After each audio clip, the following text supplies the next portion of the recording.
All right, welcome back to The Hill on NewsNation. The New York City mayor, Eric Adams, says his city is in the middle of a crisis as New York is overwhelmed by thousands of migrants who have recently arrived in the Big Apple. Here he was warning about what could happen next in his city. Watch.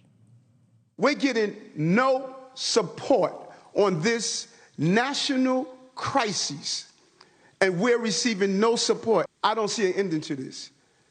This issue will destroy New York City.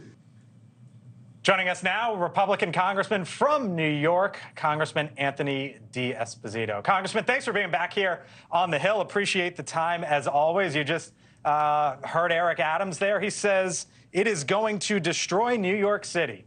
I'm guessing you don't agree with Eric Adams on much, but is he right there? Yeah, I don't agree with Mayor Adams on much, but I think it already has begun to destroy our city. How so? Well, I mean, if you look at the day-to-day of New York City, the quality of life, the pressure that public safety is under, the fact that real estate is plummeting, stores don't want to open because people don't want to travel to and from the city. It's just everything that everyone has loved about New York City for so long is tragically coming to an end. I mean, if there's ever a time that we could say the lights are going out on Broadway, this is certainly the time. It seems drastic. It seems, you know, you're saying it and the mayor's saying it, so I hear it from both sides, the left and the right, but I got to imagine there's folks listening to this saying, come on, like, this ain't the end of New York City. Well, I don't know. I mean, if you look at the numbers and how many migrants are coming into this city, and, you know, perhaps this is one of the few things that Mayor Adams and I do agree on. But when you rewind back over a year ago when the mayor was campaigning and there were talks of the issues happening at the southern border, he touted the fact that New York City was a sanctuary city, when in fact there was actually no plans in place from the administration to actually welcome these migrants into New York. Let's be very clear. I am someone who believes that people should have the opportunity to achieve the American dream. All I say is that you need to come through the front door. And what we're seeing now is we're seeing people flooding. Do you blame Greg Abbott at all, the governor in Texas? Because you just saw that stat there. Over 13,500 migrants have been bused to New York City in basically the last 13 months. You say it's destroying the city. Is the Republican from Texas partly to blame? Well, listen, I've said this from the beginning. I think that when you're elected to office, you are elected because people believe in you to find solutions to problems. And while I don't, you know, wholeheartedly agree that New York City should be this dumping ground, you know, the governor in Texas found solutions to the problems that he's faced.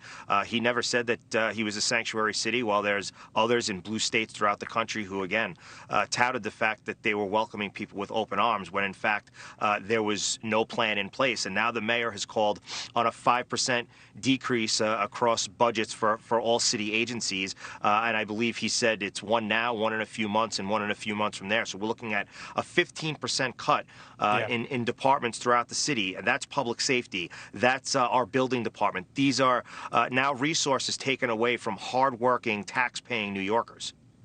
Congressman, I mentioned you're from New York, of course. You sit on the Homeland Security Committee. We know what day today is. I'm wondering, as you sit there today on September 11th, as a member of the Homeland Security Committee, what would you tell your constituents and folks around the country as to the security and safety and threats that we face right now? What should we know? I think that we need to understand that while we've been very lucky here in the United States of America, and there's so many agencies, intelligence agencies and law enforcement agencies that have kept us safe and thwarted attacks, we need to remain on our toes, because the facts are real in that, you know, there are people that want to destroy the United States of America. We have you know, nations that clearly look at America as their enemy. And listen, you know, we see the overwhelming increase of migrants coming across our southern border. The number of gotaways increases daily, and we don't know those people that are coming across the southern border. We've been, you know, we have seen where terrorists have been caught coming across our border, but there are many that we don't know about. So we need to remain on our toes. We need to make sure that we keep those eyes and ears open, and we need to make sure as a federal government and the Homeland Security Committee make sure that they provide every resource necessary